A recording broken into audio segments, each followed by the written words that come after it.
Alright, so one thing I really enjoy in life is a stupid idea that turns out to be a really clever and helpful idea. And my theory of harmony at the moment is based on the idea that the more semitones there are, the better it is.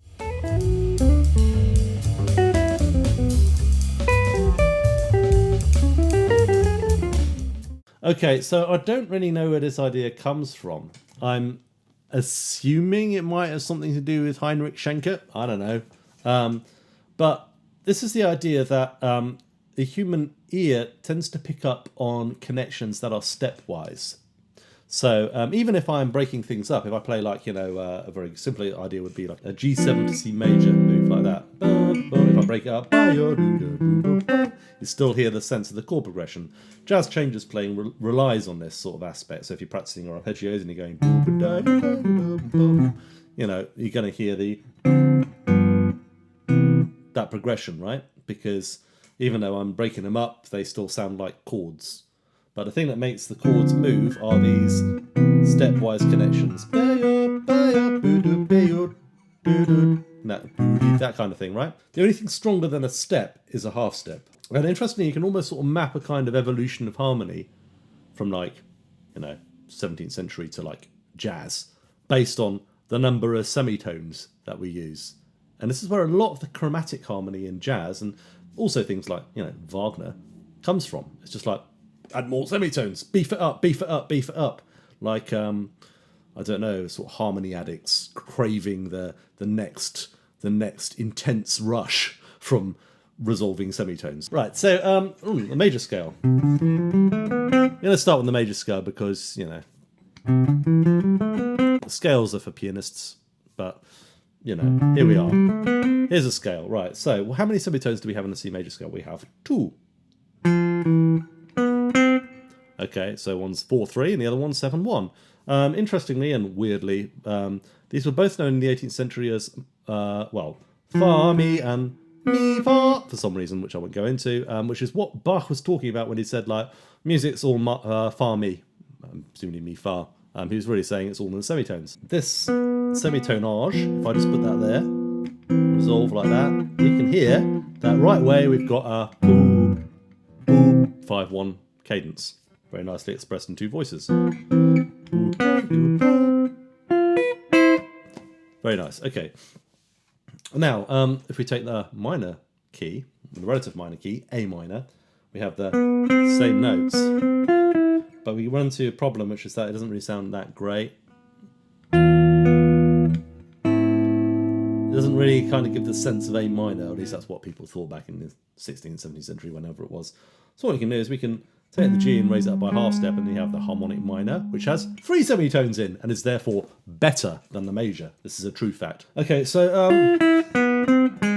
we got like a lovely resolution there, lovely. There's flat 6 going to 5, 2 going to 3, flat 3, and then 7 going to 1, then we get this.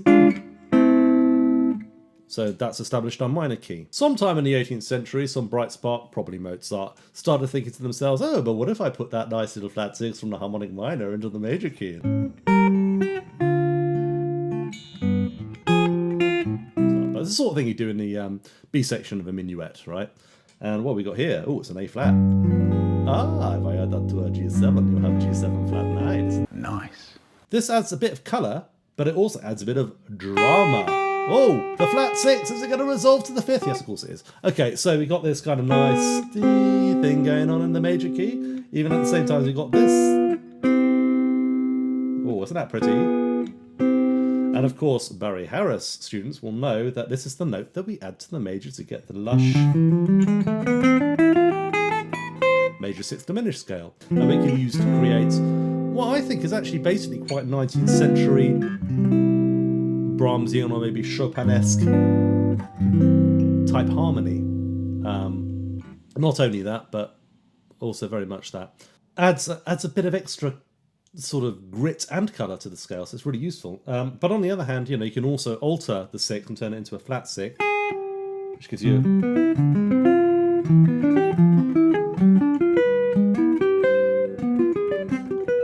a really nice scale, especially if you play it in arpeggios like that, which is the harmonic major. not very far away from the Barry Harris scale, but you know, I'm thinking here like sort of the world of John Barry, James Bond film scores, Radiohead, stuff like that. They love that kind of scale. So that is another way of looking at the same thing. So that 7 flat 6 sound becomes really important for jazz lines, which is probably why one of the many reasons why Barry Harris put it in his scale. Now, this is not the end of the process, because you can also, for instance, use a flat 5. So if I play a G7 flat 9 flat 5 chord, I always hate fingering this thing. Ah, horrible. Who likes doing that? And again, we get this.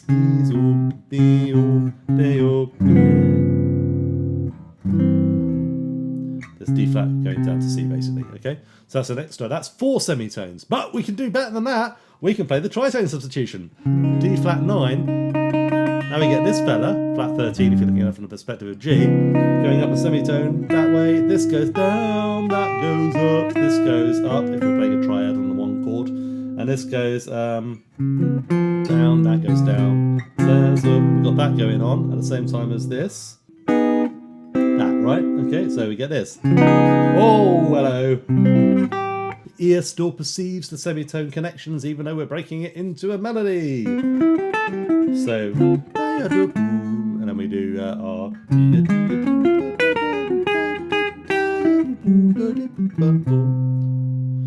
Okay, that's not the end point. It's not the altered, although the altered is a good one, because the altered has flat 9, it has flat 13 going up to 3,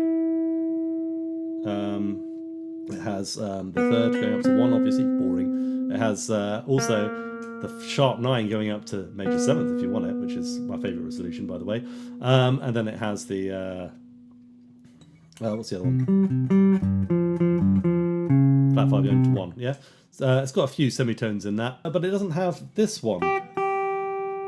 And if we add in the 11th to a D flat chord, which you're not meant to do, or a major 7th to G7, you end up with an extra semitone. This is essentially D flat mixed melody or D flat dominant going to C major.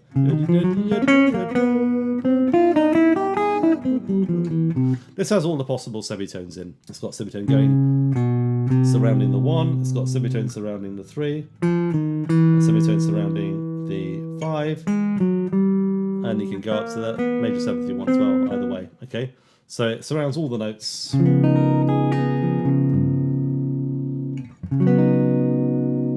Of a C major 7 chord really nicely, and that's why tritone subs are the best. So if you're a bit clever, you might have been thinking to yourself, oh yeah, and then that just means that the best way of getting into a C major chord is just this or this, and you wouldn't be wrong. I mean, this sounds great. 5 2 5 1. Let's play F major, B flat major, sorry, B natural major,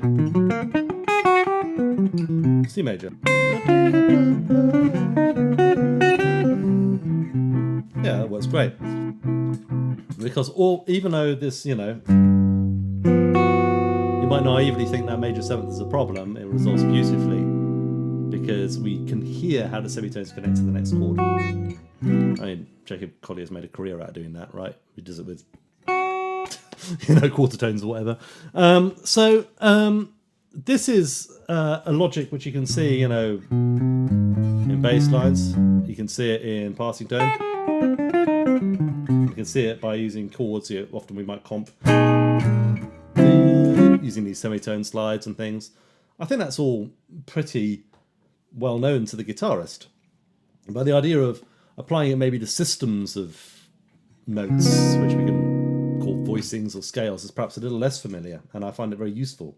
I mean, if you put this over a G, you get this chord, which is, you know, if it's like B triad over a G, which you can think of as being a G major 7 sharp 5, going to C major, which some people have called up Bill Evans dominant, but I think those people haven't listened much to Oscar Peterson. You can also hear McCoy Tyner doing it. And I think like this kind of, you know, movement is great, but it's a little bit like, the thing about parallel movement in general in music is that it's a bit, you know, predictable. If I go up the scale like that, you can hear, it can be nice. Can be nice, But on the whole, I think we kind of enjoy a bit of oblique and contrary motion. So if I do this, that's contrary motion. If I play D flat 13 going to this rather nice voicing of C major 7th, that's contrary motion. That sounds more interesting. Or, you know, like that, for instance. The ear, that's certainly less common on the guitar, where we're prone to playing things like, you know, or whatever. We like parallel voicings. Oh look, the pistols are doing it. This is something we might want to enrich a little bit by just using a little bit of different types of motion. And of course you can do, oblique motion, which means leaving bits of chords behind. You know, while that sounds great. So in this case, I'm just thinking of going from D minor 7 to a C minor, but I'm just kind of keeping the top note the same.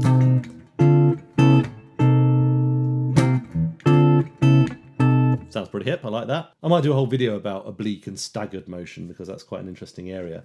But another way, of course, is to use a contrary motion idea. And if we're doing this, it's an idea I got from Peter Bernstein. If we perhaps play a D minor 11th there, and then we get like this, don't we? We get ba ba. Ooh, lovely bit of contrary motion, lovely. Boom, boom, and then we do ba, that chord maybe. Ba da da be. We got ba ba ba. Sounds a bit more interesting, doesn't it? At least it does to me. You could also turn that into a little pattern. In this one, I'm playing the E flat bass. So that's cool. You know, so like be on the lookout for things like that as well. Little contrary motion ideas. Perhaps less important for lines, but even for lines, I think it's quite nice. The ear makes the connections even if we play them as melodies. So every chord progression becomes a line. Last thing, minor chords. This is boring, don't you think? Bit vanilla, isn't it? Well, what about this? Bit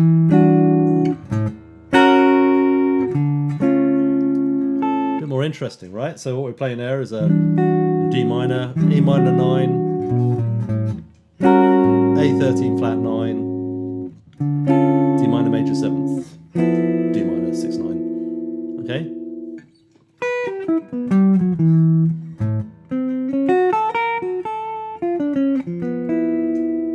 That's pretty cool, I like that. So that why does it work? Well, of course, major 3rd, the key, or the 13th and the 8th, 13 flat 9 chord resolving to the... This doesn't have many semitones in, right? It's just got 2. But if we add this in, that makes it a bit more fruity. Whoa, hello. Right, okay. And of course, that little thing is a triad, because what D chord. This is F sharp major, right?